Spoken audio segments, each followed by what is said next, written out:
Welcome back in, ladies and gentlemen, into the one and only Straight Facts Homie podcast, an NFL podcast, a life podcast, a coronavirus podcast, everything to get your mind off what's going on in the world. My name is Mason Souza. The Three Party is back. John Lyons, Dirty Water Media, does an excellent job covering New England sports. Walter Zabina, producer extraordinaire at TCAM TV. And I'm your guy here, just talking some sports. Again, John's kind enough to have us in his lovely abode, as you see on Facebook Live over here, on Twitter Live over here. We are on Spotify, Apple Podcasts, Podbean, YouTube. There are many ways to digest this in this crazy time. I'd love to be your entertainment. So there you go. We'll have a lot to talk about today. Guys, how are you doing? Not too bad. Glad I sanitized my whole house before you came over, and I'm looking forward to doing it right when you guys leave, too. Yeah, what are you saying? No, I would be insulted if you didn't. No, it smells lovely in here. Thank you. I'm glad. Obviously, you can't smell as you are listening or watching, but yeah, John did a great job. That's the next smartphone upgrade. Yeah, you can just smell what you're listening to. I wouldn't be surprised. Yeah. I wouldn't be surprised at all. But guys, we have a lot to get to. Last week, obviously, the big news of Tom Brady becoming a Tampa Bay Buccaneer, which is still the strangest thing, and I don't think I'll ever get over it, to be honest, until I actually see it on the field. I'm thinking we're all in a dream still. Still holding out hope that they don't have a season, and we don't have to see it. I actually, side note, I did read something about the MLB season. If there is no baseball this season, it counts as a season under their salary. Service, yeah. I don't know. Mookie Betts, free agent without ever playing for the Dodgers. I don't know how that's possible. Too bad they'll but give him $400 million and he'll stay there. So yeah, I'm sure. Yeah. And that's a side note, neither here nor there. But we'll spend a little bit more on our local team, New England Patriots. Another key piece, a long-time piece of the Patriots departing, and what they will look like as a team moving forward. Safety and now leader of the team, Devin McCourty, had some strong statements about perhaps the new franchise quarterback, Jarrett Stidham. We'll get back into free agency a little bit. Number one overall pick, still not on teams. NFL draft and how the coronavirus will affect it. So much to get to.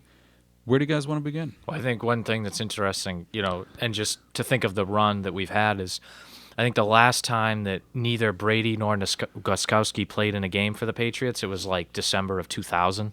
So it's like, Jesus. And the last time that it wasn't like Brady, Gostkowski, or Bledsoe was like 1995, 1 week when Bledsoe was like hurt. So it's just kind of crazy to think that, really you've had this 20-year run or 20-plus year run, and these 2 to 3 guys have just been the mainstay. I mean, Bledsoe obviously was a little bit different. They went to one Super Bowl. It was early on, but it's just interesting that you've had a couple of these mainstays, and now it's totally different. The page has been fully turned, I guess you could say.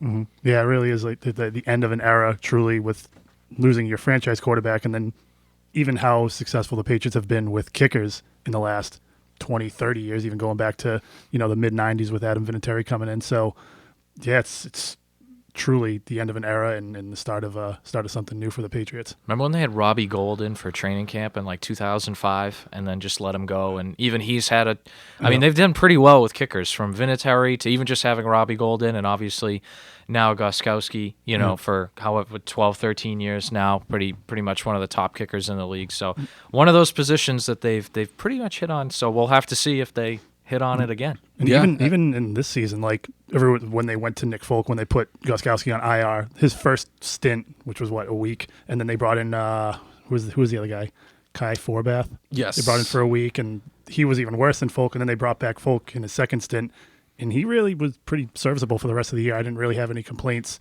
from there. I think he missed one field goal, but was it Jake Bailey held the laces right on his foot? That's right. And it was like, you can't come at Nick Folk for that. Blame one, the rookie punter. Yes. And I think was 2010 when Gostkowski got hurt. Who'd they bring in? Shane Graham. And he was almost perfect the whole year. So, and I think they had like Martin Gramatica in for a tryout one year and didn't stick with him. But they've had quite a bit of luck with kickers. So we'll see if we all know the one memory with Martin Gramatica just jumping up and on a field goal in the second quarter, tearing his ACL. So terrible. But yeah, I wouldn't be surprised if Bill Belichick drafts a kicker in the third round. It's asinine, but I wouldn't be surprised one bit. Did you mention Brian Hoyer? Because he's coming back to perhaps start for the New England Patriots. That's laughable. I'd rather have Gostkowski come back than Brian Hoyer. I would rather you two compete, Walter and John, for the Patriots starting job than Brian freaking Hoyer. Yeah, the Patriots had a plan all along. They had a plan all along. Tom Brady, that's okay. Go and field your offers with other teams. And I love how we said we weren't really going to get much into Brady, but here we go. It's just me. But he says to the team on Tuesday, I'm not coming back. He hasn't picked a team, but he's like, I'm done with you. And the Patriots were like, what? What? Okay, so no, we have a plan. It's going to be Brian Hoyer, Kessler as the third guy, and Jarrett Stidham, who we don't know can play yet. So, the Patriots have a... Well, I think that they had a plan, and I think the plan was 2 or 3 years ago to move on from Brady, and that plan, for whatever reason, changed. Yes. And so now they've almost been trying to develop another plan, if you will, on the fly, and it's much more difficult to try to develop that plan B and get that fully running than plan A, which, state the obvious. But, right now, if you had Jimmy Garoppolo, and not to rehash this whole thing, but maybe you don't win Super Bowl 53. Yep. Because I don't think Garoppolo is going to do what Brady did in Kansas City late in that game, in the Agreed. AFC Championship game. But maybe you're good for the rest of this decade. So it's the trade-off. You got a Super Bowl out of it. And I think now you're just looking to say, okay, so plan A, didn't work out for whatever reason. And I know that's been rehashed about 8 million times, but it didn't work out. So now plan B. And plan B, is it Jarrett Stidham? I think Jarrett Stidham, really, it's the key to the whole thing. Because if Jarrett Stidham is good, it changes not just the Patriots this year, but for the next 10 years. If he's not good, then do you have to try to trade up a lot of draft capital to get a Tua? Do you punt on this year and maybe go for a guy next year? Do you draft a couple quarterbacks this year and try to develop? Much like I felt the Tampa Bay Buccaneers were the key to the whole Brady free agency, like if he really would go there. I think Jarrett Stidham, for better or worse, is the key to the whole next decade for the Patriots, if he's good or not. And if it doesn't work, the extreme cases, you turn into like the Miami Dolphins, who been trying to replace Dan Marino for 20 years, for 25 years. And it wasn't for lack of effort. I mean, they tried, Yeah. but it's like, they went from Damon Heward to a couple middling quarterbacks, and Right. they drafted Tannehill high, and it's like Ryan Fitzpatrick now, and I assume they're going to go for Tua. They've tried Josh Rosen, so, I mean, that's the thing. It's not like Miami hasn't tried. It's just very hard to do. Yeah. I mean, and let's be honest. We all know this. The Patriots got lucky. Damn lucky with Tom Brady. It's not like they scouted him. Maybe they targeted Jimmy Garoppolo, but that's really the only guy. That's the only guy that Bill Belichick has track record with. All right, we're going after this quarterback, and it's going to work. And did it work? I mean, we saw him get injured in 6 quarters. Well, I think that if you look at their 20-year run, right? The quarterbacks they brought in, like Brady, we know he was terrific, right? Then, Rohan Davey, Yes. career backup, not bad. But then Ryan Mallett, okay. But it seems like the guys they really invested in, like a Matt Castle and a Garoppolo and even a Brissett, got better as they were here and were better here than they've been other places. Yeah. So I think that, I guess, is a good sign Yeah. that if, Stidham is good, they will do a good job developing him. And if they do have to pick someone, I trust them maybe a little bit more than I do when they pick wide receivers or corners. But I think that they've shown a good track record to develop quarterbacks. But like you said, you still have to get the right guy Right. before you can develop them. It's got to be the right guy. Mm-hmm. Yeah, and like just looking at the next 2-3 years, you had mentioned that this could be a bridge, either 1, 2, or 3 years. It's a good time to look at, see if Stidham can play, stick with them, and if not, going to the draft, we know how hard it is to draft, a decent quarterback in this league and develop them to, even a playoff level, never mind a Super Bowl championship winning level. So, you've got the 3 years, or even with 1 year with Jarrett Stidham, and if he's serviceable, try to see if he can improve the next year and the next year. And, Belichick's always been about like a 5-year window and a 5-year plan. So we'll see how far he can get with Stidham and, how successful they could possibly be with him until either he sticks with them or decides to move on, whether it's through free agency or through the draft. And I think this is where the Brady factor really comes in that there's been years over the past 20 years where the Patriots have been almost in rebuild mode. I think of like 2005, 6, 2009, even 2013, maybe not as intentionally. They had guys that they lost or moved on, but that they've been almost in rebuild mode, and Brady's been so good that he overshadowed the whereas a lot of teams with the 2009 Patriots roster, if you would put, let's say Matt Castle was there for a second year or whatever, they would have gone 8-8, 7-9. Instead, they went 10-6, won the division, and had a home playoff game. So I think that's where now we're not going to have that. So if they are in rebuild mode, they're going to go 7-9. They're not going to have a quarterback to the level that is going to force them to go 10-6 or 11-5. That's exactly why. Obviously, that's going back 10 years now. But even at the age of 43, Tom Brady was still the Patriots' best option, unless they want to fork over money and bring in Cam Newton now or someone like this, Jameis Winston. I mean, I don't see them quite fitting into the Bill Belichick kind of, quote unquote, I hate the phrase, but the Patriot way, Winston turning the ball over, Newton being as outspoken as he can be. Obviously they bring in Michael Bennett and guys like this, but you know what I'm saying. Brady has covered those discrepancies over the years, and can Stidham do that? Maybe in time, but I don't see that being in year 2 when, obviously, not to discredit what the defense did last year, there was an amazing stat. If they got no points on offense, I believe the first 8 games of the year, the team would still be 6-2 because the defense was, getting touchdowns left and right.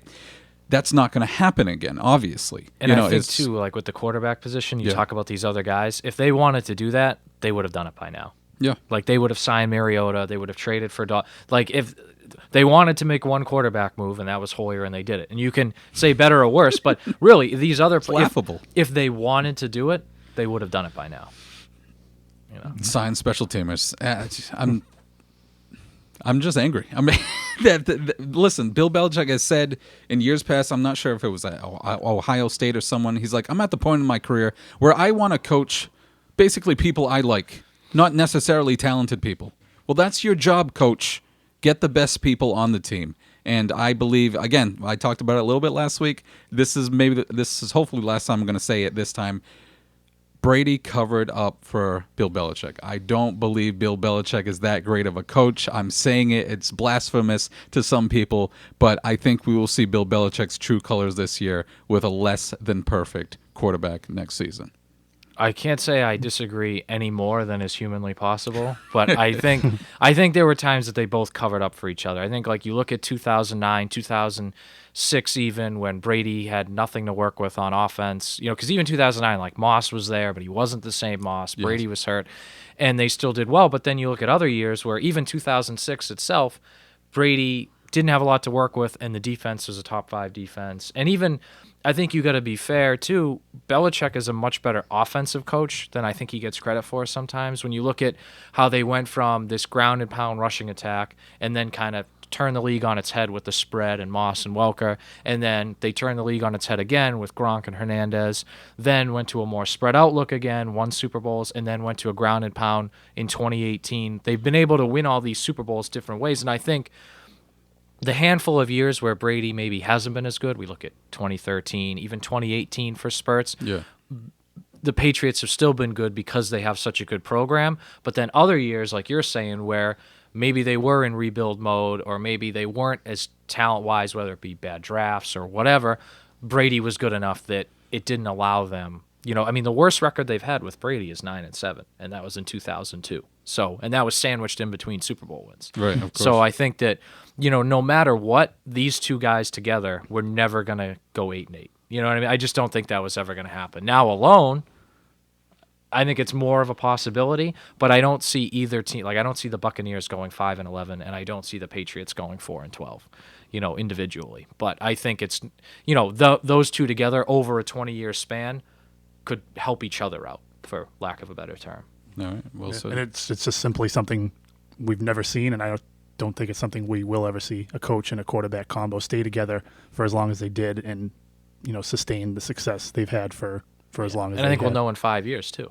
I mean, if both teams are great, like if the Buccaneers win a Super Bowl and the Patriots win one, we can say, all right, they were both great, but If the Buccaneers all of a sudden suck and the Patriots are still good, or vice versa, then we'll say, okay, this one was significantly more responsible than not. And that's why I think that, to me, is the most interesting NFL storyline of the next 5 years. Is who has, or from now to the point Brady retires, and then maybe give Bill one more year, who has the better record at that point? Yeah. I think is a fascinating story. Who was the guy all along? And and there's a chance we're going to find, unless they have similar records, but if one is significantly more and gets to a Super Bowl and the other does not, it's gonna absolutely go in the favor of that player. To me, I'm going to look at who gets more out of what they're in. Like, Brady has more talent on his team probably than the Patriots. So if he goes 10-6, but the Patriots also go 10-6, I'm like, okay, well, that's a better job by Bill because he had less talent. But if Brady goes to the Super Bowl, well, Bill goes 10-6 and loses in the wild card round. All right, well, that's better by, or Brady goes to the divisional round, whatever the case may be. I think it's a very fascinating storyline to see, and to see how the Patriots kind of, I guess, rebuild, if you will, from here or move forward. Yeah, I'm just more optimistically excited for this season, because now you have to pay attention to the Bills, the Dolphins, the Jets in our division, not what by like week 10 or 11. It's like, all right, we need to win this game to get the division wrapped up. It's going to be week 13, 14, 15 to see.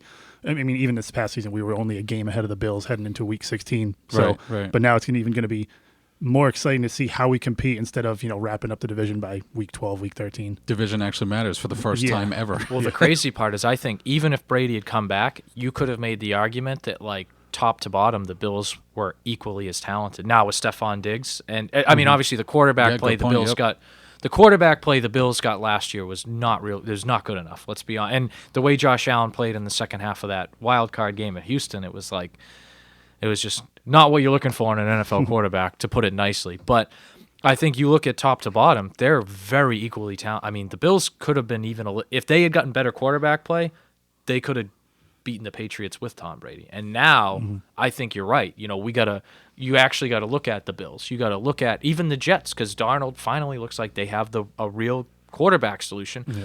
If Miami drafts a quarterback, and Miami's probably still a year or two away, but they're going to be a lot better. Yeah. I mean, look at last year. They won, 4 out of their last 8? They tried to lose 8. the first half of the season. And they still ended up with, and they 4 still or 5 won. wins. Yeah. So they flipped the switch when they found out Tua was hurt. And I was like, all right, I think they were like 1 or 2 and whatever, and they finished 4 and 5.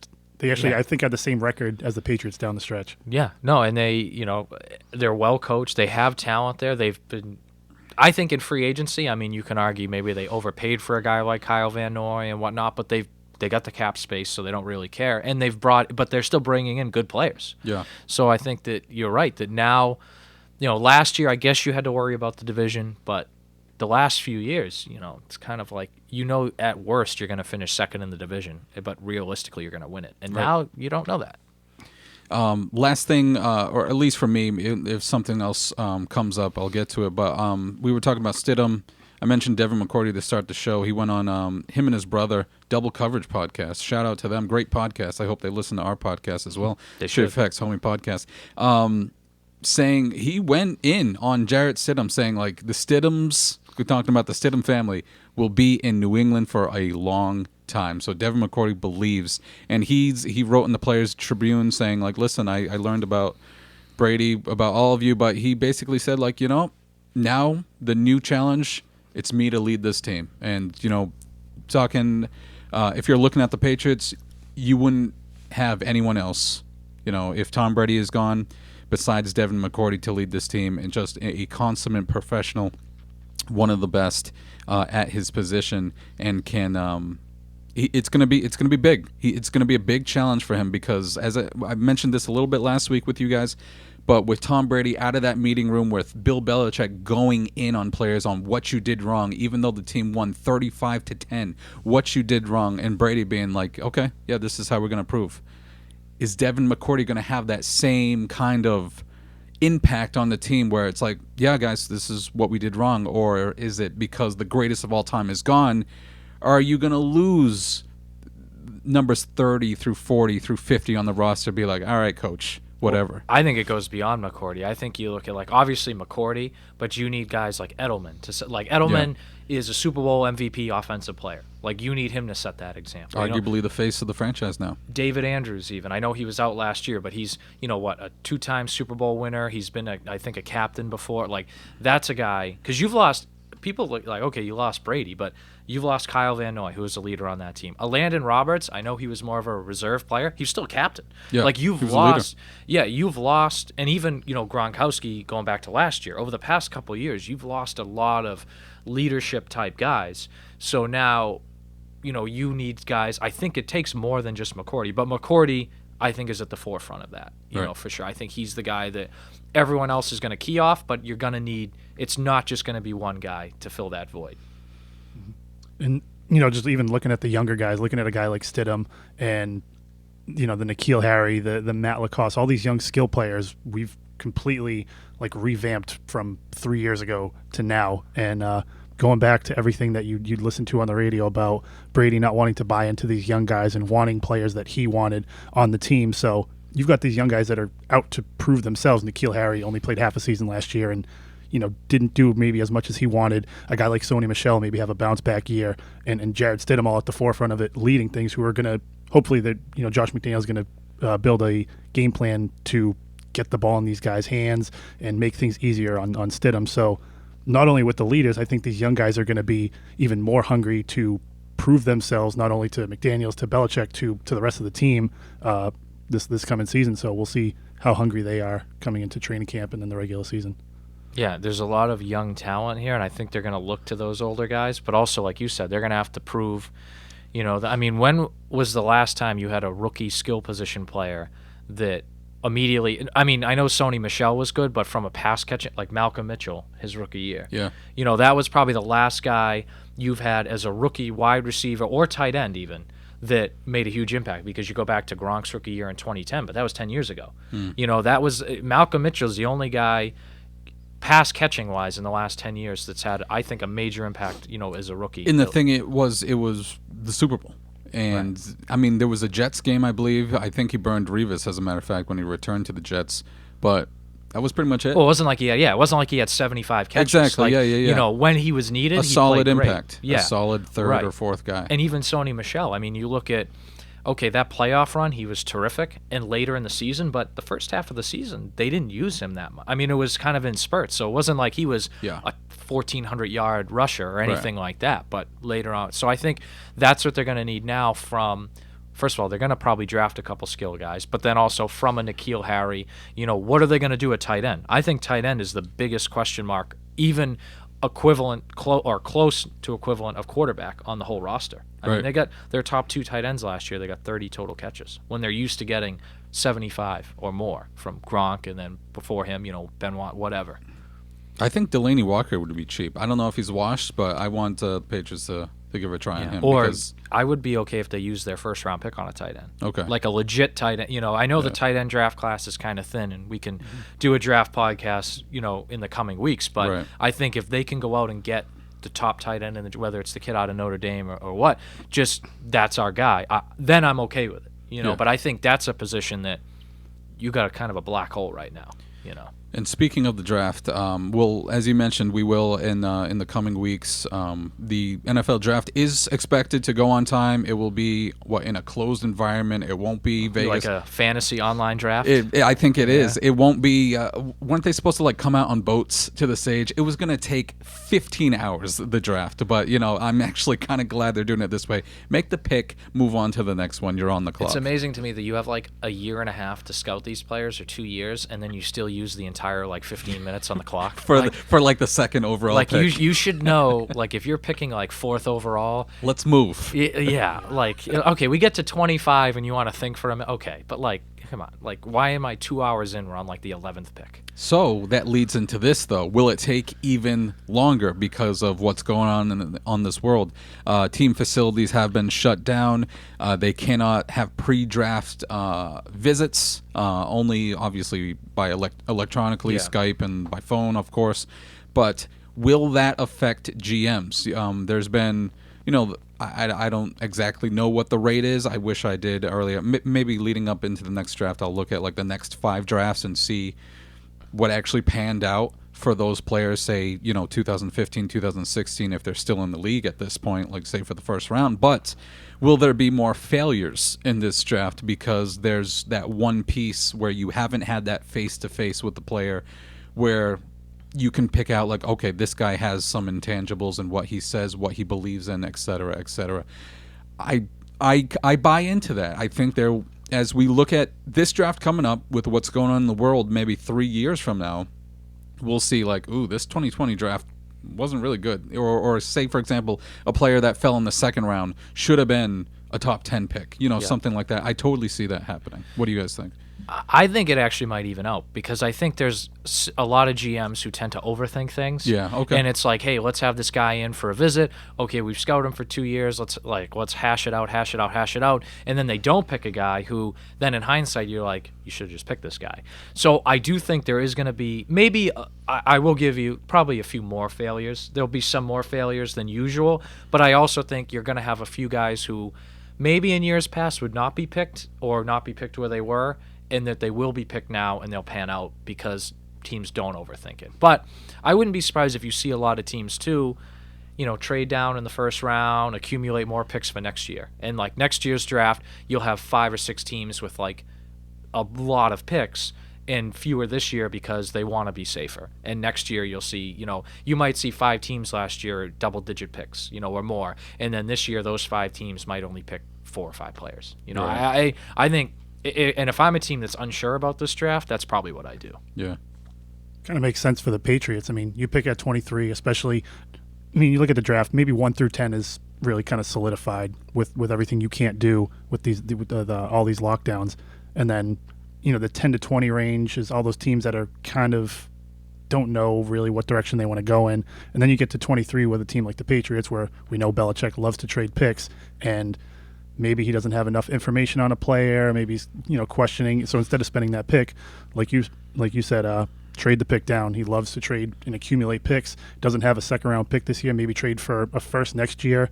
Maybe you go 10 and 6 or something. Maybe get a higher pick, 17, 18, and now you have a second round pick for next year. And then just kind of use this as a bridge year or a slow rebuilding year. And then with next year's draft, accumulate those players because hopefully you'll be in a position where you can have those meetings. At one Patriot place or go to these pro days and see these guys performing. So I agree to your point that I think there's going to be a lot more trades, not only in the first round, but throughout the other 6 rounds as well. I wouldn't be surprised if you see, just like I said, a lot of teams accumulating picks for next year, even maybe 2022, just down the line when they can be quote unquote safer with their approach.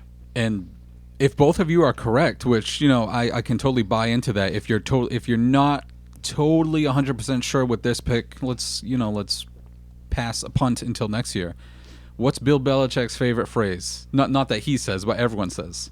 He's playing chess while everyone else is playing checkers. If everyone's trading until next year, Belichick's going to trade it all up. Okay, I'll take a top 10 pick and I'll go in on this draft. This could be the year that, of course, Bill Belichick trades up and tries to steal the draft. To that end, if you do see several teams trying to trade down, does then that make it cheaper to trade up? Exactly. So I think, like you're saying, if teams who are picking, let's say the team that's picking at like 9, 11, and 12 all want to trade down, then maybe it costs you less to get that 9th pick or that 12th pick than last year would have, or next year would have. So, if there's a guy there, let's just say a Tua, he's there at 14, and you want to trade up, maybe it costs a little less than it would have last year to trade up. So I think that is definitely open, to possibility. I think that could happen. I think he'll trade down, but I think if the right guy's there, the cost is going to be maybe a little bit less than it's been in years past. And if 2 is at 14, I think you jump at it anyway, no matter what year we live in. So, we'll obviously spend more time with the NFL draft coming up, actually preview top picks, what the Patriots will do, what the top 10 will be, et cetera, in due time. It's still, 4 weeks away, 3.5 weeks away till the NFL draft. Back into free agency real quick. Let's just talk about this. This is, we were talking about it before the show just a little bit. This is unprecedented with former number 1 overall picks. The draft, free agency is a little bit less than 2 weeks old. Jameis Winston, still no team. Cam Newton, at league MVP, number 1 overall pick, still not on a team. Jadeveon Clowney, number 1 overall pick, still no. Seems like no offers. No one's interested at all.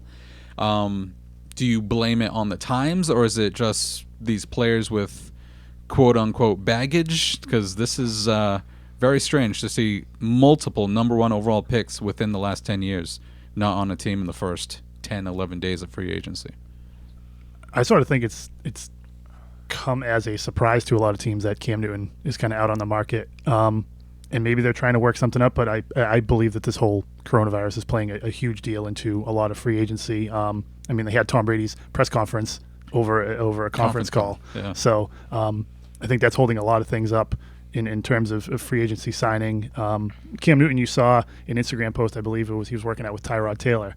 So it's like obviously that's going to spark everyone's interest in going to the Chargers there. So, but yeah, it just overall it's interesting to see guys that are this young, former number 1 overall picks, still out on the free agency market. And I think too, like they each have their own individual concerns that teams would want to meet with them. Like Clowney's had some injury history. You probably want your own doctors to look at him, right? Jameis Winston, we talked about last week, 35 turnovers last year, mental mistake, and he, people in the Buccaneers building have said he's the nicest guy, in the world, whatever, but you still might want to meet with him to see, okay, why are you turning the ball over so much? Talk us through this. What's the problem? You can't do that. I mean, you can do it virtually, but it's not the same as having the guy in the meeting room maybe drawing up a play for you and saying, hey, this is why, and getting a feel for him. And then with Cam Newton, obviously I think you're right in that the Panthers wanted to go in a different direction, but now that he's actually available and he came available a little bit later, teams still might want, hey, let's meet with this guy. Why don't the Panthers want to move on with you? You're not that old. Why don't, let's meet with you and get together. And I think right now, with all the restrictions because of the virus, you can't really have those meetings. And I think these 3 guys, you'll see movement on them around the draft, either right before or right after. Because if Team X wants to draft a quarterback and they're unable to, then maybe they go get Winston or Newton. Or they want to draft a really good pass rusher and they can't, okay, let's go invest in Clowney. So I think, maybe, and I think it's a higher chance too that maybe like a guy like Clowney re-signs in Seattle because they do know his medicals. They've had him in the building for a year. Yeah. Maybe it makes it easier for them. But also, if you're Clowney, probably going to hold out to get as much money as you can. So I think we might not see movement on these guys till after the draft. That's John Lyons, Walter Sabina. I'm Mason Souza. You're listening to the Straight Facts Homie Talk podcast. We are on Spotify, Apple Podcasts, Podbean, YouTube, Twitter, Facebook. Shout out to Live over here on Facebook and Twitter. What the Panthers, obviously releasing Cam Newton, trying to trade him. No one wanted to pick up that, no picks, or I don't even know how much is on his deal, to be honest with you, but trading Kyle Allen as well to the Redskins, to the team that maybe Cam Newton with Ron Rivera. So in Teddy Bridgewater, obviously, we all remember coming off a devastating knee injury. Thankfully, it looks like he's ready to is completely recovered from that. Makes big money with the Panthers, over $20 million per season for the next 3 years. But you would think you would have that backup plan if you are the Panthers. But we were kind of talking about it last week, how obviously that's Tom Brady's division now, Drew Brees as well, with the Saints getting Emmanuel Sanders, the Falcons bringing in Todd Gurley, the Bucs with Tom Brady. And it was one of you guys, you're like, the Panthers are just like, we're good. we're good for this year. Bridge 2 years. Exactly, yeah. But you would think you would keep that, who was a very good backup, Kyle Allen, but instead you trade him to the Redskins for a 5th-round pick. They just don't believe in him, I think. Why else would you do it? If you believe in the guy, why even let him go? Absolutely, I understand, but it looked like he did very well. Yeah. In the time that Cam Newton could not play. Cam Newton did he even start this season, or I think was he played the like first 2 the games, first, maybe? yeah, and then his foot, okay, yeah, or whatever it was, yeah. So that's like you mentioned with Jadeveon Clowney and the injury thing.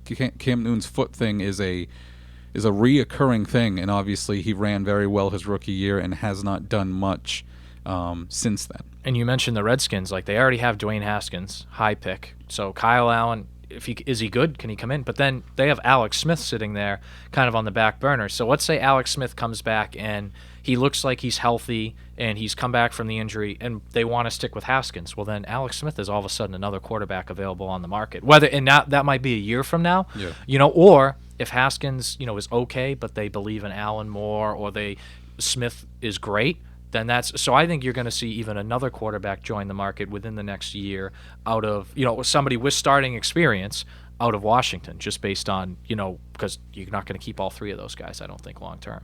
Yeah, totally agree. And I'm sure there'll be another team in there with a quarterback situation that comes available. But yeah, a very strange year with both Winston and Newton not being locked up by a team at this point. Kind of throwing this on you guys right now, but is there anything else in free agency that kind of catches you by surprise, whether it's on the defensive side of the ball? I see Logan Ryan is still out there.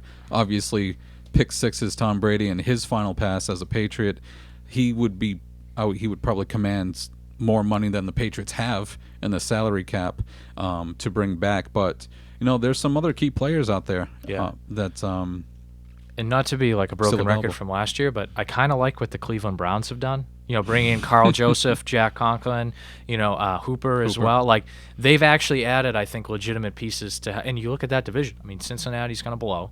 Pittsburgh, I don't think is going to be that good. Baltimore is legit, but they have a real shot to now make the playoffs as a wild card team at least. So if they get what they get out of Baker Mayfield and they have a competent head coach this year, I think that's been one thing that I was like, wow, I actually kind of like what the Browns are doing. I don't know about you. Is this the year where they're going to 7 playoff teams per conference? Next season. Okay. So even then, you're building. Now you're going to have a 7th team, and maybe the Browns could make the playoffs. Team, yeah. And even then, they could probably make it as a 5 seed. If they don't win the division from Lamar Jackson and the Ravens. So, but there's now an open chance for the Browns to finally make the playoffs. We've seen it in the years past where you get hot late in the season and then a 6th seed, a 5th seed. It doesn't happen a lot, but they can get hot and make a Super Bowl. So, I saw as you were trying to say, I like the Browns. A smart comes out like, the Browns are going to Brown. Yeah, it's just what they do. Still don't trust the Haslam family as owners because, instead of really, they could have hired Matt Rule or Eric Bieniemy or Josh McDaniels, and they chose a guy I feel like that they can maybe control a little bit more. Who was it again? I forget. Kevin Stefanski. Or even Robert Saleh, the 49ers defense. Correct. You had, in my opinion, guys who were maybe even a little more qualified. I mean, even Josh McDaniels, he's been a head coach before. Yep. Loves Baker Mayfield. Matt Rule rebuilt Baylor. We can go down the list, but if they get competent coaching, which I think, last year they didn't get any, so it'll be better. But can we mention a pet peeve of mine before we finish? Please do. The people that just trash on Stephen Gostkowski. I'm one of those people. Yeah, I don't know where you stand, Walter, but I think he's made a lot of big kicks for us. I think the year. You look at people think that every single Patriots game, even if he makes a kick and it's not right down the middle, I see all these tweets oh, he blows, shaky. Let's get rid of him. Yeah. Right. But really, if you look at his career, right? He's had 5 seasons where he's kicked over 90%, field goal wise. Okay. In a 13-year career? Adam Vinatieri's had almost a 25-year career. He's only done that 5 times. And only 2 of them were in New England. And you look at extra points.